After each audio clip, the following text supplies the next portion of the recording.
Soy Sofía Mendoza, de 27 años, una contadora en la Ciudad de México, atrapada en una familia que nunca reconoció mi valor. Mis padres siempre tuvieron a un hijo en un pedestal, y ese hijo no era yo. En las fiestas, levantaban sus copas, sonriendo en la superficie, mientras sus palabras cortaban como cuchillos.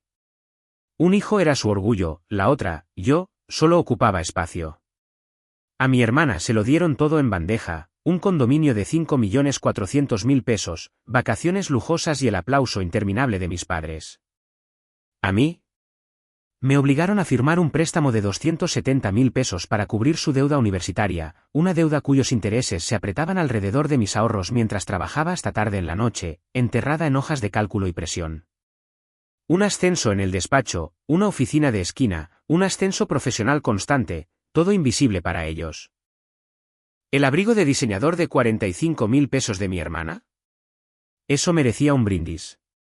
Cada comparación grababa en mí un recordatorio, nunca sería lo suficientemente buena a sus ojos. Pero no me estaba quebrando. Estaba planeando. Cada peso que guardaba en secreto era un paso más hacia la libertad, hacia una vida a casi 1.000 kilómetros de distancia en Monterrey, un lugar que no pudieran alcanzar. Antes de empezar, deja un comentario abajo. Dime en qué ciudad estás y qué hora es ahora. Me encantaría saber a cuántas ciudades y zonas horarias ha llegado esta historia alrededor del mundo. Cada peso que ahorraba se sentía como un paso hacia la libertad. Estaba sentada en el banco, bolígrafo en mano, firmando un acuerdo de préstamo para cubrir la deuda universitaria de Ximena. Los ojos del banquero se posaron en mí, inquisitivos, pero no me inmuté. El saldo de 216.000 pesos era suyo, años de clases a las que no asistió y empresas fallidas. Pero mamá y papá insistieron en que ayudara a la familia. Mis propias finanzas estaban al límite, mi modesto apartamento apenas pagado. Sin embargo, era yo quien cargaba con su desastre. Cada mes, 8.100 pesos salían de mi sueldo, una cadena que me ataba a sus exigencias. Apreté los dientes, sabiendo que nunca le pedirían a Ximena que me devolviera el dinero. Ximena, ahora de 30 años, se paseaba por las boutiques de lujo de la Ciudad de México, gastando miles en vestidos de seda y bolsos importados. Su última compra, un par de tacones de 54.000 pesos, apareció en sus redes sociales con la leyenda, viviendo mi mejor vida. Mamá la llamaba, determinada.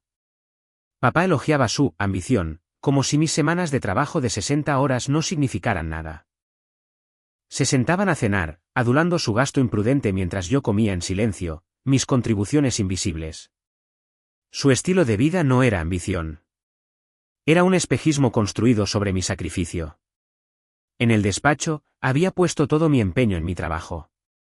El mes pasado, mi gerente me llamó a su oficina, con una rara sonrisa en su rostro. Sofía, vas a recibir un aumento y el título de contadora senior, dijo.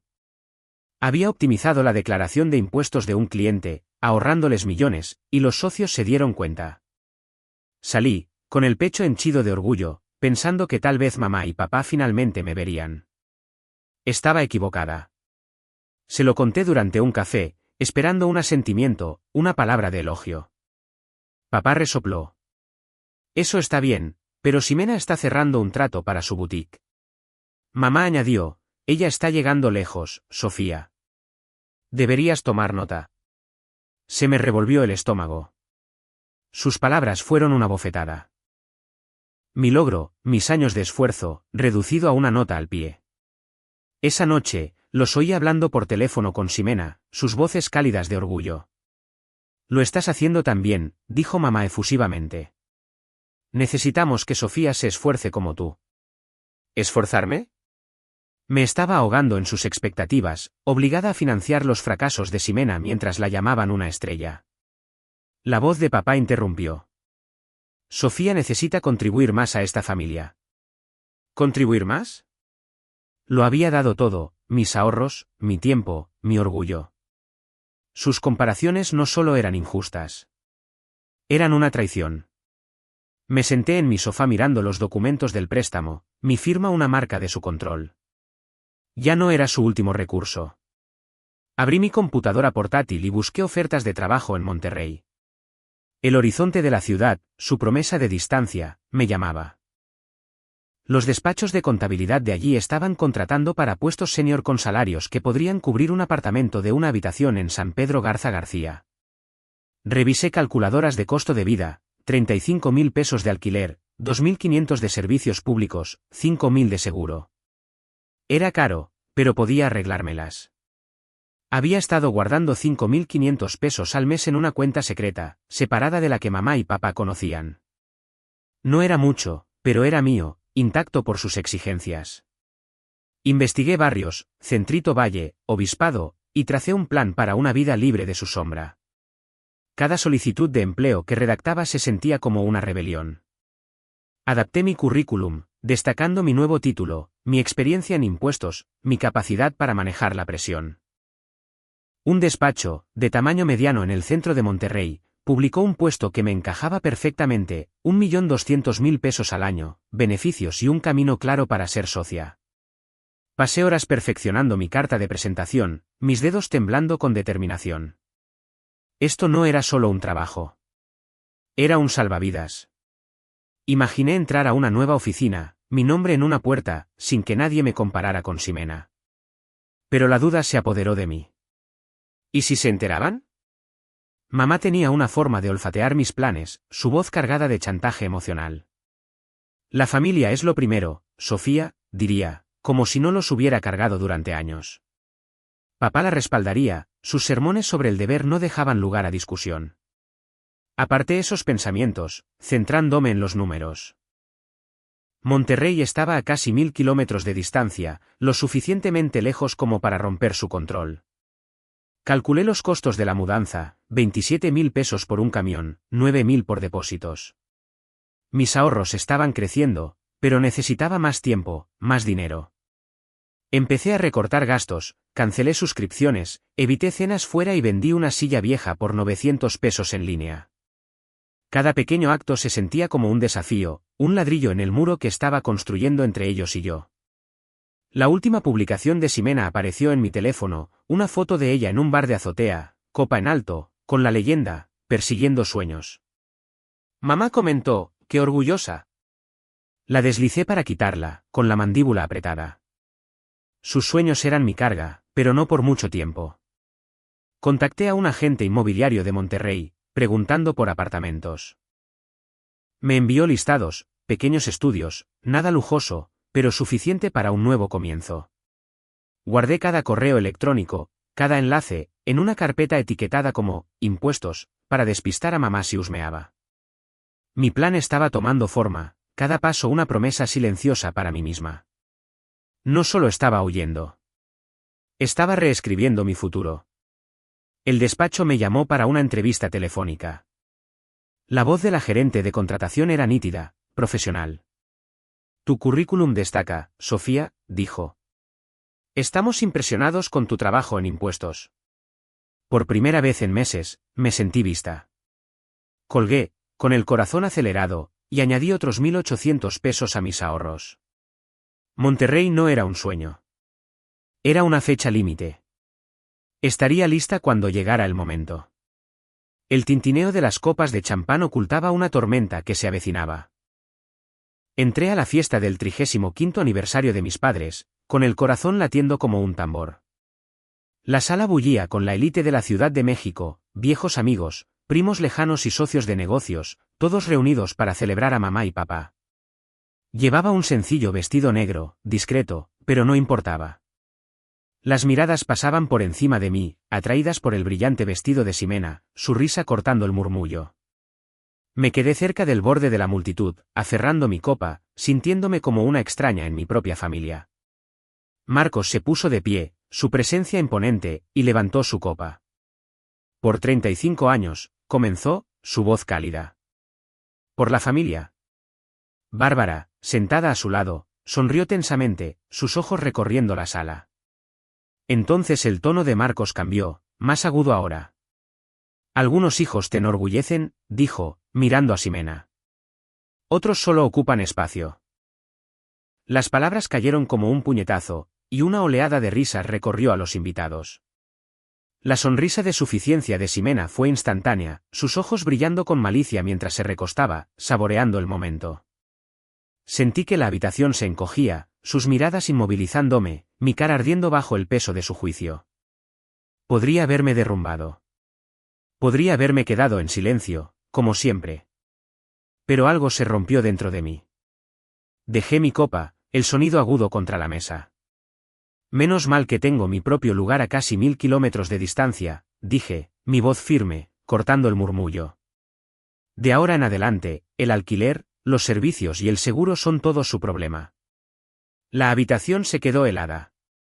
La copa de Marcos se detuvo en el aire, su mandíbula tensa. La sonrisa de Bárbara desapareció, su mano aferrando su collar. La sonrisa de Ximena vaciló, sus ojos entrecerrándose. No esperé su respuesta. Me di la vuelta, mis tacones resonando mientras me alejaba de la mesa, cada paso más ligero que el anterior. La libertad recorrió mi cuerpo, una oleada que no había sentido en años. No miré hacia atrás, pero oí cómo empezaban los susurros, suaves al principio, luego más fuertes. Acaba de decir eso, murmuró un invitado. La presionaron demasiado, dijo otro, su voz baja pero aguda. Capté fragmentos mientras me movía entre la multitud. Ingrata. Cruel. Tiene razón. El aire vibraba de conmoción, sus pulidas fachadas se resquebrajaban. Pasé junto a una prima, con los ojos muy abiertos, y un viejo amigo de la familia que evitó mi mirada. Habían visto la verdad, el favoritismo de mis padres, la crueldad de Ximena, mis años de silencio. Llegué al borde de la habitación, mi pecho subiendo y bajando. Por primera vez, no era yo la que se encogía. Marcos intentó llamarme, su voz tensa. Sofía, vuelve aquí. Pero era demasiado tarde. Había dicho lo que necesitaba decir. La silla de Bárbara raspó al levantarse, su voz siseando mi nombre, pero seguía avanzando. Ximena no dijo nada, su silencio más ruidoso que sus habituales pullas. No me importaba. Había pasado años cargando con sus expectativas, sus deudas, su desdén. Ahora, había terminado. Los murmullos de los invitados crecieron, sus palabras una mezcla de lástima e indignación. ¿Cómo pudieron decir eso?, le susurró una mujer a su esposo. Ella los ha estado financiando, dijo otra, su tono agudo. Vi de reojo a una pareja mayor negando con la cabeza, sus copas intactas. La noche perfecta de mis padres se estaba desmoronando, su imagen empañada frente a su preciado círculo. No necesitaba ver sus caras para saber que estaban desconcertados. Mis palabras los habían dejado al desnudo, exponiendo su parcialidad ante todos. Me deslicé hacia el aire fresco de la noche, mi respiración estabilizándose. El peso de sus palabras, su risa, su control, se había ido. Me había alejado, no solo de la mesa, sino de su dominio sobre mí. Se habían burlado de mí una vez de más, y yo había convertido su escenario en el mío. La fiesta continuaba detrás de mí, pero no importaba. Ya estaba a medio camino de Monterrey en mi mente y en mi corazón. Una semana después, mi teléfono se iluminó con traición. La publicación de Ximena apareció en mi pantalla como una bofetada. Algunas personas creen que están por encima de la familia, escribió, sus palabras cargadas de veneno. Egoísta, ingrata, destrozándonos. Convirtió la fiesta en una historia lacrimógena, pintándome como la villana que se fue de repente, dejando a mamá y papá humillados. Llovieron los comentarios, sus amigos llamándome fría, desleal, una traidora al apellido familiar. Me quedé mirando las mentiras, mis dedos temblando. Convirtió mi defensa en su narrativa, y la gente se lo creyó. Quería responder, exponer sus años de vivir a costa de otros, pero me contuve. Sus palabras eran una trampa, y no iba a caer en ella. A la mañana siguiente, una carta se deslizó bajo mi puerta. La caligrafía de mamá, nítida y deliberada, llenaba la página. Sofía, tus acciones en la fiesta fueron inaceptables, comenzaba. Nos debes una disculpa para mantener a esta familia unida. Sus palabras eran una clase magistral de manipulación emocional, aderezadas con frases como armonía familiar y tu deber. No mencionó su propia crueldad, ni la de papá, ni cómo se habían burlado de mí frente a todos. Doblé la carta, con la mandíbula apretada, y la arrojé a un cajón. No iba a disculparme. Ni ahora, ni nunca. Necesitaba hablar con alguien, alguien que lo entendiera. Clara, mi compañera de trabajo, se reunió conmigo en una cafetería esa tarde. Le conté toda la historia, la fiesta, la publicación de Ximena, la carta de mamá. Clara escuchó, con la mirada fija, sin interrumpir. Hiciste lo correcto, dijo cuando terminé. Están tratando de controlarte. No los dejes. Sus palabras fueron un salvavidas, afianzándome en mi decisión. Me recordó mi fuerza, mi plan, mi valor. Monterrey te está esperando, añadió, su voz cálida. Eres más grande que su drama. Asentí, mi resolución se endurecía. El apoyo de Clara era el empujón que necesitaba para seguir adelante. Más tarde esa noche, mi teléfono vibró de nuevo. Rosa, mi prima, envió un mensaje de texto. He oído que te mudas a Monterrey. ¿Qué pasa con eso? Su tono era curioso, inquisitivo, pero no cálido. No mencionó la fiesta ni la publicación de Ximena, solo preguntó sobre mis planes con un toque de escepticismo. Gran mudanza, escribió. ¿Estás segura de esto? Me quedé mirando el mensaje, sin saber si estaba buscando chismes o si estaba genuinamente interesada. Respondí vagamente, solo necesito un cambio. Rosa no insistió más, y no esperaba que lo hiciera. No estaba de mi lado, solo estaba observando desde la barrera. La publicación de Ximena siguió extendiéndose, sus seguidores sumándose al ataque. ¿Cómo pudo hacerle eso a sus padres?, escribió uno. Niña mimada, intervino otro. Cada comentario dolía, pero me negué a participar. Las redes sociales eran su campo de batalla, no el mío. Abrí mis cuentas, Instagram, Twitter, Facebook, y presioné eliminar. Las aplicaciones desaparecieron de mi teléfono, y con ellas, el ruido. Me sentí más ligera, liberada de sus mentiras. Mi mundo ya no necesitaba su validación. Con el desorden digital desaparecido, me centré en mi mudanza. Abrí mi carpeta de Monterrey, ahora rebosante de notas. Un nuevo correo electrónico del agente inmobiliario confirmó un apartamento estudio en Obispado, 30,000 pesos al mes, servicios aparte. Lo había presupuestado, mis ahorros eran suficientes para cubrir el depósito.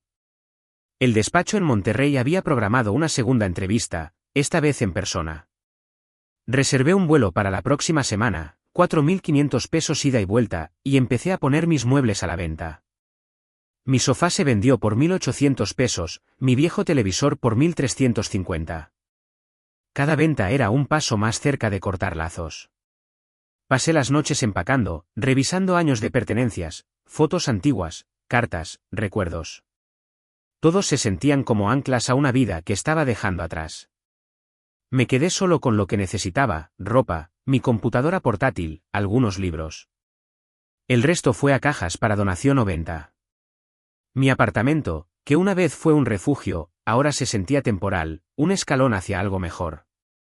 Contacté a mi arrendador, confirmando que terminaría mi contrato en 2 meses. El papeleo fue sencillo, mi firma, una silenciosa declaración de independencia. Clara me envió un mensaje de texto más tarde esa semana, para saber cómo estaba. ¿Estás bien?, preguntó. Sonreí, agradecida por su preocupación. Mejor que nunca, respondí. Su apoyo persistió, un recordatorio de que no estaba sola, incluso si mi familia se había vuelto en mi contra. No necesitaba la aprobación de Rosa ni las mentiras de Ximena. No necesitaba el chantaje emocional de mamá. Estaba construyendo un futuro en mis propios términos. Revisé mis ahorros, 75,000 pesos, suficiente para la mudanza si me mantenía disciplinada. Añadí otros 3,600 pesos de un trabajo secundario auditando los libros de una pequeña empresa. Cada peso contaba, cada uno un ladrillo en el muro entre la Ciudad de México y yo. Las publicaciones de Ximena, la carta de mamá, eran ruido, no la verdad. Yo no era la egoísta. Era la que se estaba liberando. 6 semanas después, el mundo de Ximena empezó a desmoronarse. Estaba empacando las últimas cajas cuando mi teléfono vibró. El nombre de Ximena apareció en la pantalla, algo poco común. Necesito hablar, decía su mensaje, corto y desesperado. Dudé, mis dedos suspendidos. Después de sus mentiras en línea, su silencio en la fiesta, no le debía nada. Pero la curiosidad me pudo. Me pidió que nos viéramos en su apartamento, y en contra de mi buen juicio, acepté. Su casa era un desastre, botellas de vino vacías, facturas sin pagar esparcidas por el mostrador. La boutique de la que se había jactado durante años estaba acabada. Se acabó, dijo, su voz plana. La tienda está en bancarrota. Estoy ahogándome en deudas. Me miró, con los ojos suplicantes. Necesito ayuda, Sofía. Un préstamo, solo para salir del paso. Me quedé allí, atónita.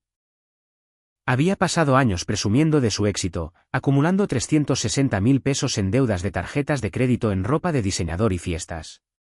Y ahora quería mis ahorros, el dinero que había juntado con esfuerzo para Monterrey. No dije que no de inmediato. En cambio, me ofrecía ayudar a limpiar, con la esperanza de entenderla. Ordenamos su caos, cajas de inventario sin vender, recibos de cuentas de bar de 72.000 pesos, avisos de acreedores. Mientras trabajábamos, esperé una disculpa, una pizca de arrepentimiento por cómo me había tratado. Nunca llegó. Siempre lo has tenido fácil, murmuró, arrojando un vestido a una pila. Nadie esperaba nada de ti. Sus palabras dolieron, como si mis años cargando con sus deudas no contaran. Todavía me veía como la hermana menor, incluso ahora. Aparté una pila de papeles, mi paciencia agotándose. ¿Crees que lo tuve fácil?, pregunté, mi voz aguda. Pagué por tus errores, Ximena. Años de préstamos, noches en vela mientras tú jugabas a ser la estrella. Se quedó helada, sus manos agarrando una caja. Por primera vez, su máscara se deslizó. Estaba celosa, admitió, su voz apenas un susurro. Siempre tuviste tu vida en orden. Tu trabajo, tus planes. No sabía cómo seguirte el ritmo. Su confesión me golpeó fuerte, no porque sintiera lástima por ella, sino porque era lo más honesto que había dicho jamás. Pero la honestidad no era suficiente. Nunca te disculpaste, señalé, cruzando los brazos. Ni por la fiesta, ni por tus publicaciones, ni por nada de eso. Ella desvió la mirada, con la mandíbula apretada, incapaz de enfrentar sus propios defectos. Lo vi entonces. Ximena no estaba lista para cambiar. Quería un rescate, no una rendición de cuentas. Respiré hondo, mi decisión clara. No te voy a ayudar esta vez, dije. Necesitas resolver esto. Valerte por ti misma, como tuve que hacerlo yo. Sus ojos se abrieron, una mezcla de sorpresa e ira. Me estás abandonando, espetó. Negué con la cabeza. No te estoy abandonando. Me estoy eligiendo a mí misma. Agarré mi chaqueta, el peso de sus expectativas desapareciendo. Me llamó, su voz quebrándose, pero seguí caminando. Había pasado demasiado tiempo arreglando sus desastres, y ya había terminado. De vuelta en mi apartamento, me senté en el suelo rodeada de cajas etiquetadas para Monterrey. Mi vuelo era en 2 días. Mi nuevo trabajo estaba confirmado, un puesto de contadora senior con un salario de 1.220.000 pesos. Había firmado el contrato de arrendamiento de un estudio en Obispado, por 32.000 pesos al mes. Mis ahorros estaban al límite, pero eran suficientes para empezar. La súplica de Ximena resonaba en mi mente, pero no me hizo vacilar. Su colapso no era mi culpa, y sus deudas ya no eran mi carga. Pensé en su confesión, su raro momento de vulnerabilidad. No cambiaba quién era ella, alguien que se había burlado de mí, se había apoyado en mí y luego me había culpado. Pero me dio claridad. No estaba huyendo de ella, ni de mamá, ni de papá. Estaba corriendo hacia algo mejor, una vida donde yo definía mi valor. Monterrey no era solo una ciudad. Era mi libertad, mi oportunidad de construir sin sus sombras. 2 meses después de la fiesta, su desesperación se hizo evidente. Estaba revisando correos electrónicos cuando apareció el mensaje de papá. El asunto era directo, tus acciones. Sus palabras eran frías, acusándome de traicionar los valores familiares. Nos abandonaste, escribió, deshonrando nuestro nombre frente a todos. No mencionó sus propias palabras en la fiesta, como me había llamado una carga. En cambio, Exigió que hiciera las paces, como si mi postura fuera el problema. Lo leí una vez, con el estómago apretado, y luego lo borré. Su chantaje emocional ya no podía alcanzarme. Días después, un golpe en mi puerta rompió el silencio. Mamá estaba allí, con el rostro pálido, los ojos rojos.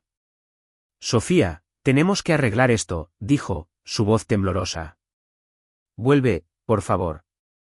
Podemos sanar como familia. Su súplica era cruda, pero apestaba a control, no a amor. No se disculpó por su burla, por sus años de favoritismo. Me mantuve firme, con la mano en el marco de la puerta. No hay nada que arreglar, dije, mi tono uniforme.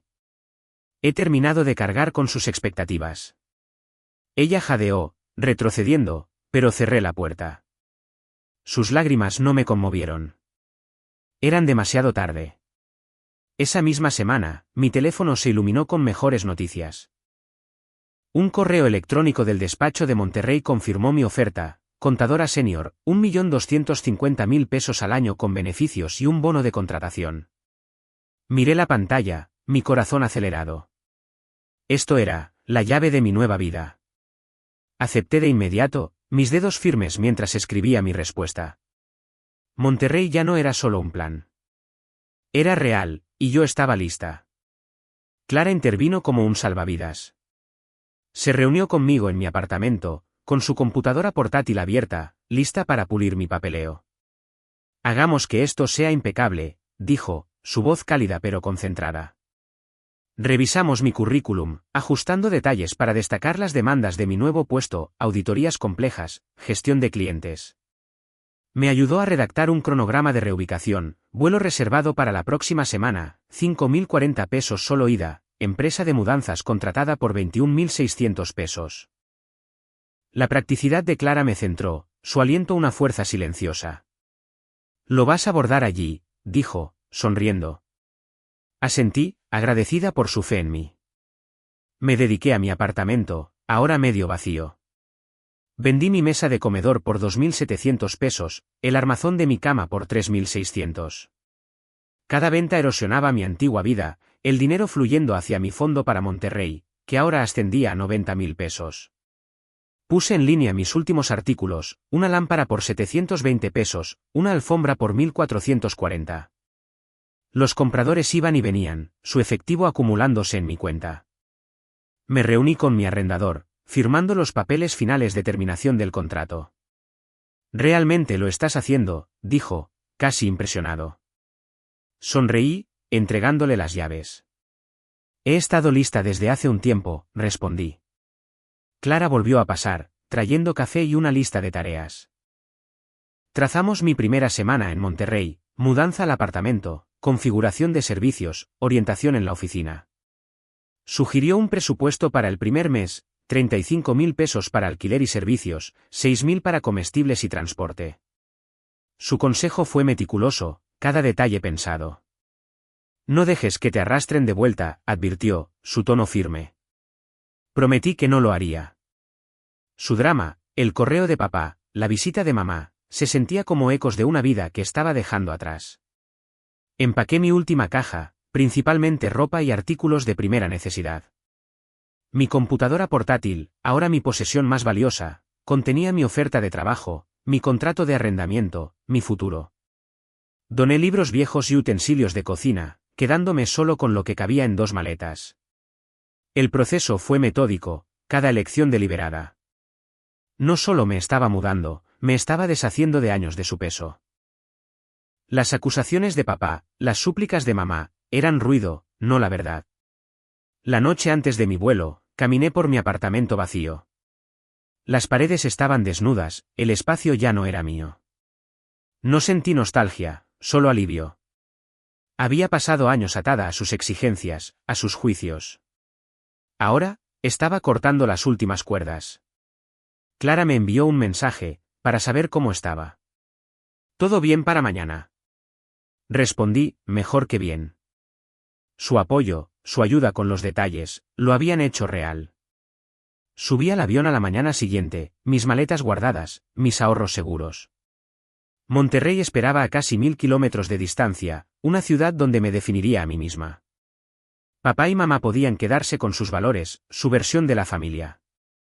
Yo estaba construyendo la mía, una donde no era la segunda mejor. Mientras el avión ascendía, miré por la ventana, la Ciudad de México haciéndose pequeña abajo. No estaba huyendo. Estaba llegando. La mañana que dejé la Ciudad de México, el aire se sentía más ligero. Entré en mi estudio de Monterrey, las llaves tintineando en mi mano. El espacio era pequeño pero mío, paredes desnudas, una única ventana con vistas a las calles de ladrillo de Obispado. Mi primer día en el despacho fue un torbellino, conocer colegas, instalar mi escritorio, sumergirme en los archivos de los clientes. Mi salario de 1.250.000 pesos se sintió como una promesa cumplida, cada sueldo un paso hacia la independencia. Caminé a casa esa tarde, el aire fresco y cortante contra mi piel, y sonreí. Esta era mi vida ahora, construida en mis propios términos. De vuelta en la Ciudad de México, el mundo de Ximena se había derrumbado. Vendió su condominio, el que había presumido como símbolo de éxito, para cubrir sus deudas. Ahora estaba de vuelta bajo el techo de mamá y papá, sus vestidos de diseñador cambiados por una habitación de invitados. El fracaso de su boutique se había extendido por los círculos de chismes de la ciudad, su vida antes glamorosa reducida a susurros de bancarrota. No me regodeé, simplemente me sentí libre. Su caída no fue mi victoria, pero fue la prueba de que su fachada no podía durar. Papá y mamá enfrentaron sus propias consecuencias. La noticia de su favoritismo, sus crueles palabras en la fiesta, se había filtrado más allá de su círculo. Viejos amigos se distanciaron, sus invitaciones a galas y cenas se agotaron. Su reputación, una vez pulida por años de encanto, estaba manchada. Me enteré a través de un conocido en común que los socios de negocios de papá cuestionaban su juicio, mientras que en la junta de caridad de mamá se susurraba sobre su injusticia. Habían construido su imagen sobre el control, pero se estaba desmoronando bajo la verdad. Mi teléfono sonó una noche, el número de mamá parpadeando.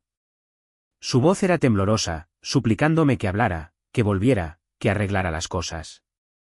Escuché por un momento, sus palabras un débil eco de su visita a mi apartamento. Luego terminé la llamada y bloqueé su número.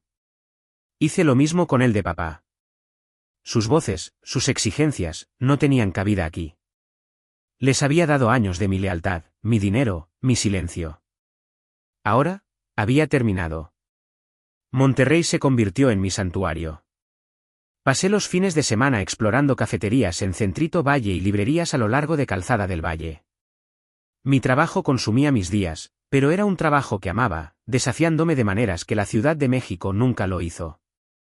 Vivía dentro de mis posibilidades, presupuestando cuidadosamente el alquiler y los comestibles, pero cada lección se sentía solo mía. Nadie me comparaba con nadie más. Nadie me pedía que cargara con sus cargas. Por primera vez, estaba viviendo fiel a mis valores, trabajo duro, honestidad, independencia. Escapar de una familia tóxica era la única manera de ser fiel a mí misma.